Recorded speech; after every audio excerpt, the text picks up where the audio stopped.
Bonjour à tous, bienvenue sur le plateau de Éveil. J'espère que vous allez bien ce matin. Pour ma part, la joie du Seigneur reste ma force. Alors aujourd'hui, nous sommes toujours sur la préparation au mariage. La fois dernière, nous étions sur les préjugés. Nous avons vu l'impact des préjugés pour une célibataire, pour une femme qui désire, qui souhaite se marier. Et ce matin, justement, nous allons parler d'une autre clé très puissante, la joie. Je suis dans 1 Thessaloniciens 5 au verset 16 qui dit « Soyez toujours joyeux, soyez toujours joyeux ». Bien-aimé, c'est un tout petit verset, un seul, le verset 16 qui est tout court, qui est tout petit, mais dans ce passage, vous allez constater qu'il y a une puissance, il y a une clé qui surpasse plusieurs clés dans notre vie. Il y a une clé qui nous aide à être véritablement ces femmes épanouies. Il y a cette clé qui nous permet d'être véritablement ces femmes qui sont libres, qui sont dépouillées de toutes choses, qui peuvent se mouvoir, oui, qui peuvent se déployer. Pourquoi? Parce que la joie est une force. L'apôtre Paul dit dans ce passage de Thessaloniciens que nous devons toujours être joyeux. Et lorsqu'il le dit ici, je veux attirer ton attention, on peut voir qu'il donne une recommandation. Il utilise l'impératif, soyez toujours. Il ne demande pas, il ne nous dit pas, est-ce que vous pouvez être? Non, il nous dit, soyez toujours. Et lorsqu'il nous dit, soyez toujours, c'est parce que derrière ça, il y a quelque chose de puissant, c'est parce que c'est pour notre bien.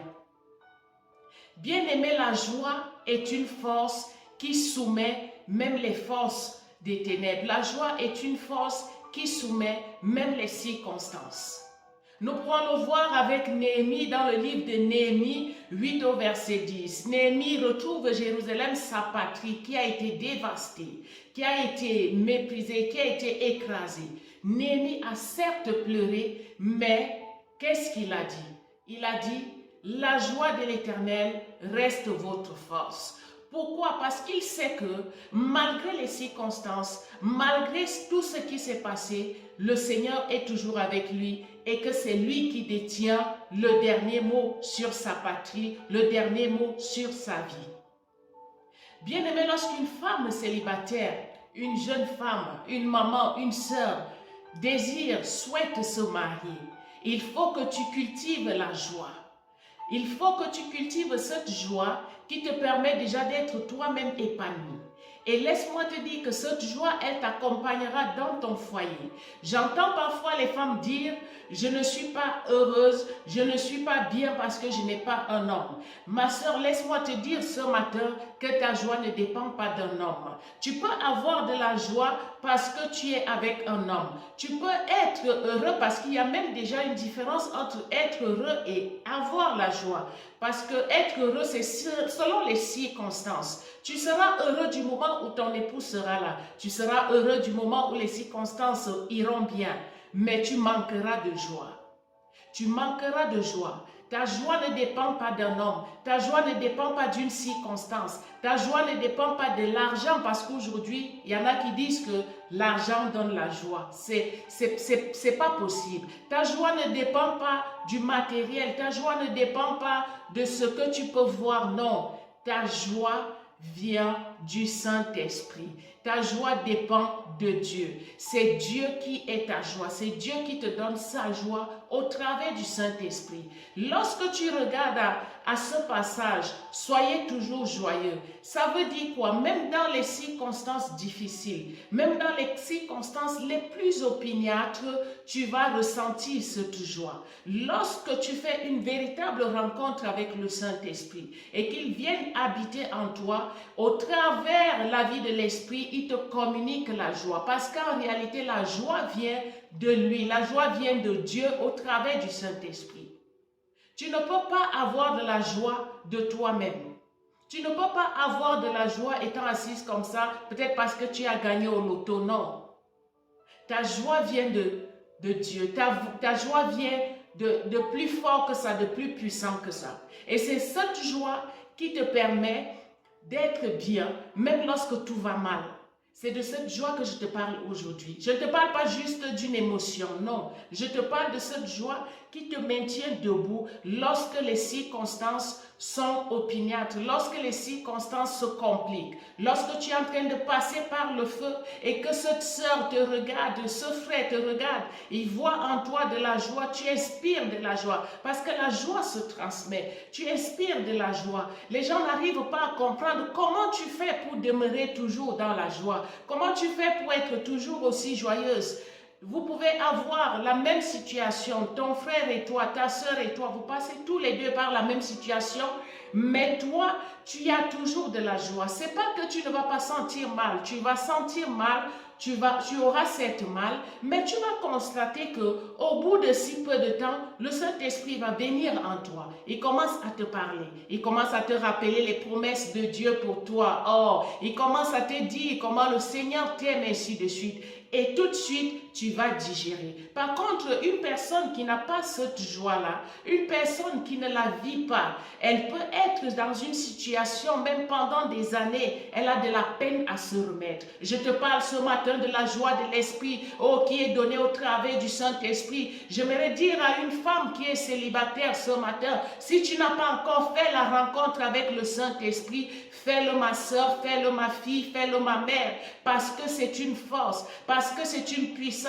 Lorsque tu seras dans ton foyer, tu vas passer par le feu. Lorsque tu seras dans ton foyer, tu vas passer par la tentation, tu vas passer par les moqueries, tu vas passer par les injures de toutes sortes. Les hommes vont te faire de ces choses que tu ne comprendras pas. Mais laisse-moi te dire que c'est la joie du Seigneur qui te maintiendra debout. C'est la joie du Seigneur qui te maintiendra debout. Et figure-toi déjà que lorsque tu es une femme joyeuse, lorsque tu es cette femme-là qui reflète toujours, que le visage est toujours rayonnant, pas le visage rayonnant pour faire semblant, non, mais cette joie qui vient de l'intérieur qu'on peut lire à travers les lignes. Lorsqu'une personne, lorsqu'un homme vient vers toi, tu lui communiques cette joie.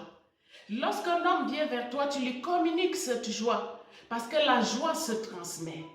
Mais lorsque tu es tout le temps triste, le visage est tout le temps crispé, ou même lorsqu'on veut t'aborder, on se pose des questions, comment est-ce qu'elle va réagir?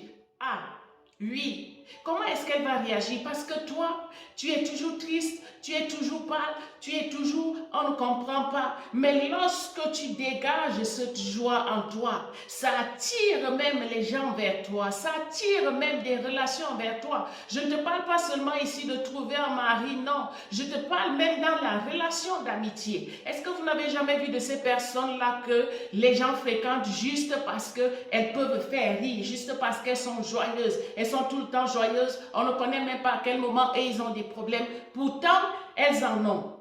Elles ont des problèmes comme vous. Mais vous ne pouvez même pas savoir à quel moment elles sont tristes, à quel moment elles ont des problèmes, à quel moment elles dépriment.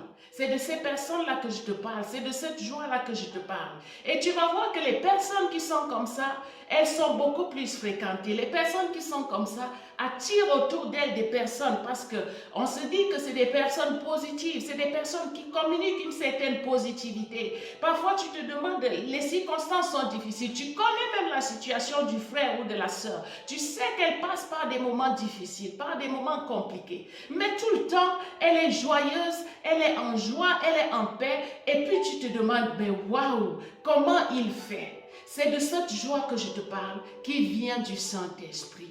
Et tu peux l'avoir toi aussi. C'est possible de l'avoir. C'est possible, oh, ma soeur, de l'avoir ce matin pendant que tu seras en train d'écouter cette vidéo. C'est possible de l'avoir en faisant alliance avec le Saint-Esprit qui est l'auteur de la joie. En faisant alliance avec le Saint-Esprit qui répand en nous sa joie. Une joie ineffable, une joie que personne ne peut comprendre, une joie qu'on ne peut expliquer. Bien-aimé, la joie du Seigneur est ta force. Et ce matin, j'aimerais que tu prennes tout simplement conscience, toi qui veux te marier, toi qui veux être la femme de quelqu'un, que c'est toi qui es ce rayon de soleil qui illumine sa maison. Il est hors de question que lorsqu'il rentre, Il est hors de question que lorsqu'il est accablé par les circonstances, les hommes se battent beaucoup, les hommes se cherchent beaucoup. Lorsqu'il rentre, au lieu que tu sois là pour rayonner, pour faire briller la maison, que toi aussi tu sombres et que tu sois dans la tristesse. C'est pas beau du tout. Voilà pourquoi tu dois cultiver la joie. Voilà pourquoi tu dois toujours être en joie. Mais laisse-moi te rappeler que la joie, c'est aussi une décision. Parce qu'on décide d'avoir la joie. On décide d'être en joie. Et on demande au Saint-Esprit de venir nous accompagner. À partir de cet instant, ma soeur, choisis d'être toujours en joie, peu importe les circonstances.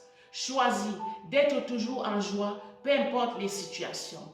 L'une des choses que le monde des ténèbres combat dans la vie d'un enfant de Dieu, c'est la joie. Lorsque tu es malade, lorsque tu passes par les situations difficiles, lorsque tu passes par la disette, le manque, lorsque tu passes par la souffrance, c'est pour éteindre en toi la joie. Et cette joie, c'est le moteur qui te permet de te déployer. Sans la joie, tu ne peux pas te déployer comme il le faut. Est-ce que vous n'avez jamais vu, vous n'avez jamais expérimenté cela?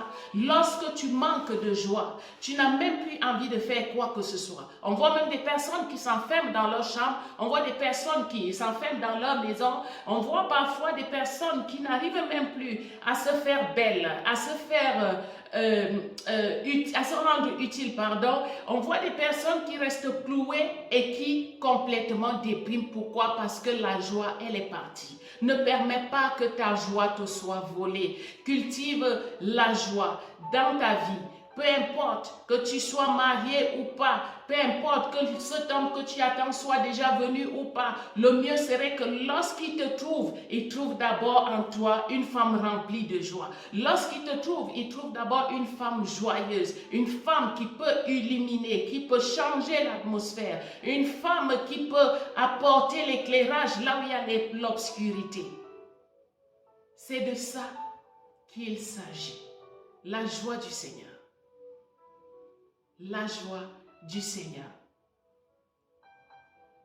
Mon nom est MMW. J'espère que tu as une fois de plus été béni par cette vidéo. N'oublie pas de t'abonner et surtout d'activer la cloche des notifications. Nous sommes sur le plateau de Éveil. À très bientôt.